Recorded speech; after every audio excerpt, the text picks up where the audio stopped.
Assalamualaikum warahmatullahi wabarakatuh. Apa kabarnya anak-anak kelas 4 yang hebat? Semoga selalu sehat dan semangat ya. Amin. Berjumpa lagi dengan Bu Uli. Di video kali ini Bu Uli akan menjelaskan tentang tematik tema 5 muatan bahasa Indonesia, yaitu tentang informasi.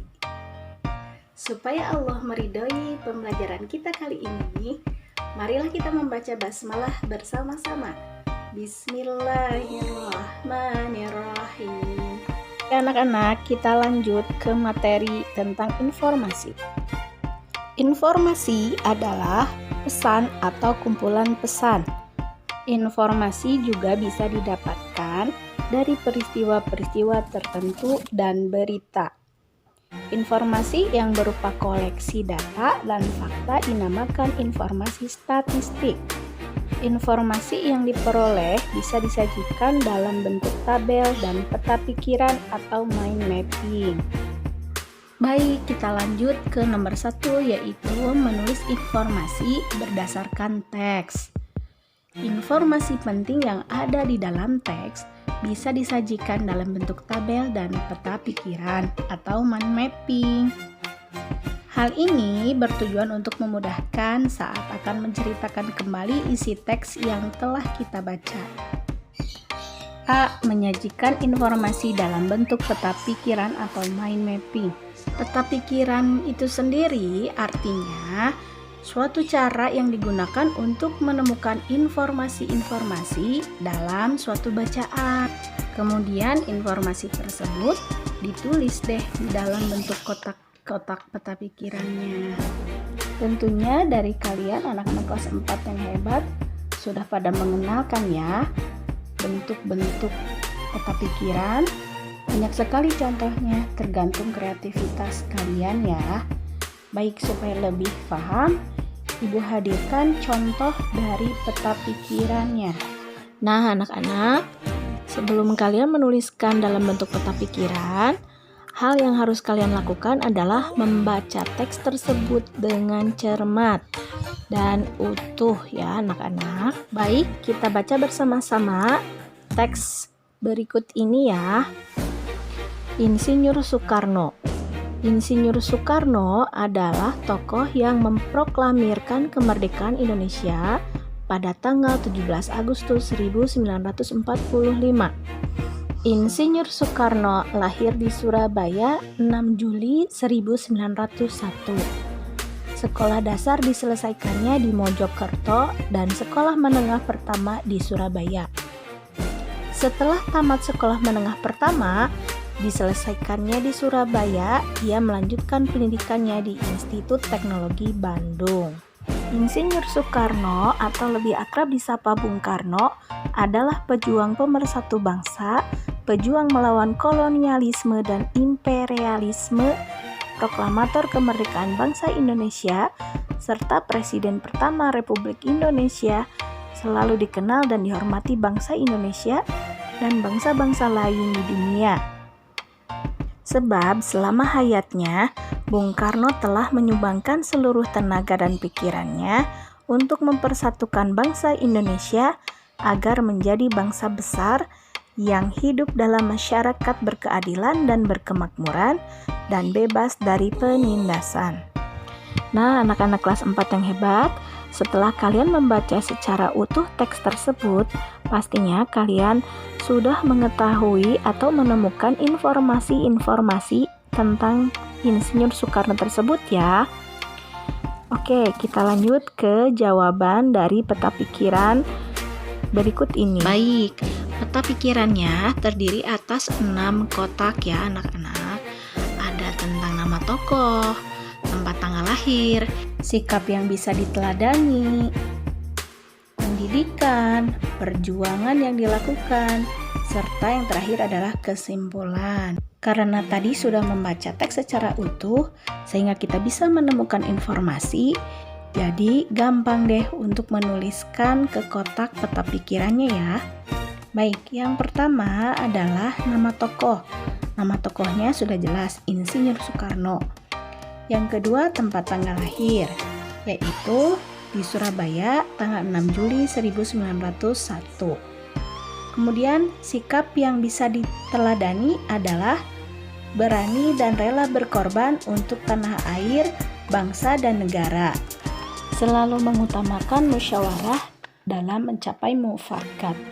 Kotak yang keempat tentang pendidikan, Insinyur Soekarno, sekolah dasarnya di Mojokerto, sekolah menengah pertama dan sekolah menengah atasnya diselesaikan di Surabaya.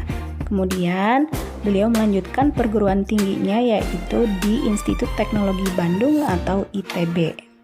Kemudian untuk perjuangan yang dilakukannya, Insinyur Soekarno dan Muhammad Hatta merupakan proklamator kemerdekaan Republik Indonesia pada tanggal 17 Agustus 1945. Yang terakhir, kotak kesimpulannya adalah Bung Karno adalah seorang pahlawan yang telah menyumbangkan seluruh tenaga dan pikirannya untuk mempersatukan bangsa Indonesia agar menjadi bangsa yang besar, yang hidup dalam masyarakat berkeadilan dan berkemakmuran dan bebas dari penindasan. Gimana anak-anak? Mudah kan membuat peta pikirannya? Mudah sekali, apalagi nanti kalian bisa membuat peta pikirannya dengan keinginan kalian. Berbagai macam bentuk, pokoknya sesuai dengan keinginan kalian aja ya anak-anak. Berikut beberapa contoh bentuk peta pikiran supaya kalian bisa lebih kreatif lagi ya. Ibu yakin kalian pasti lebih kreatif dari ini. Nanti peta pikirannya bisa kalian tambahkan warnanya ya, supaya lebih menarik lagi dan semangat membacanya. B. Mempresentasikan informasi yang disajikan dalam bentuk peta pikiran. Ada 4 hal yang harus diperhatikan saat akan presentasi. Yang pertama, bacalah informasi yang penting. Yang kedua, presentasikan secara urut. Yang ketiga, ucapkan setiap kata dengan suara yang keras dan jelas. 4. Gunakan bahasa Indonesia yang baik dan benar. Baik, kita lanjutkan ke nomor 2, yaitu membandingkan informasi sebelum dan sesudah membaca teks. Sebelum membaca sebuah teks, kita mungkin sudah mengetahui beberapa informasi tentang isi teks tersebut ya anak-anak. Misalnya, ketika kita membaca tentang pahlawan nasional, kita sudah mengetahui siapa pahlawan itu dan apa saja jasa-jasanya bagi Indonesia. Setelah membaca teks, maka kita akan lebih memahami lagi tentang pahlawan tersebut. Kita dapat membandingkan informasi yang kita peroleh sebelum dan sesudah membaca teks. Manfaatnya antara lain, yang pertama, memastikan apakah informasi yang kita ketahui sebelumnya sudah benar atau belum. Yang kedua, menambah pengetahuan kita tentang teks. Oke, kita lanjut. A. Contoh membandingkan informasi sebelum dan sesudah membaca teks. Anak-anak kelas 4 yang hebat, ayo kita baca teks berikut ini bersama-sama ya. Bung Tomo Sutomo, yang lebih dikenal dengan sapaan akrab Bung Tomo, adalah seorang pahlawan.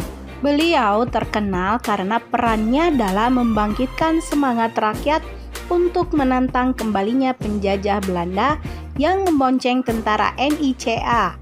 Perlawanan itu diakhiri dengan pertempuran 10 November 1945 yang hingga kini diperingati sebagai Hari Pahlawan. Bung Tomo adalah tokoh populer pada peristiwa pertempuran 10 November di Surabaya. Beliau merupakan pembakar semangat juang rakyat untuk bertempur sampai titik darah penghabisan. Beliau berjuang mempertahankan harga diri, tanah air, dan bangsa yang telah diproklamasikan pada tanggal 17 Agustus 1945. Nah, anak-anak, inilah contoh tabel ketika sudah membaca teks tersebut ya. Ada informasi awal yang sudah diketahui tentang Hari Pahlawan dan informasi yang diketahui tentang Hari Pahlawan sesudah membaca teks tersebut ya. Ada 3 poin informasi awal yang sudah diketahui tentang Hari Pahlawan. Di antaranya, Hari Pahlawan merupakan hari besar nasional. Yang kedua, setiap tanggal 10 November diperingati Hari Pahlawan. Yang ketiga, peristiwa yang terjadi saat itu adalah pertempuran melawan penjajah Belanda. Sedangkan di kolom informasi yang diketahui tentang Hari Pahlawan sesudah membaca teks, ada 5 poin.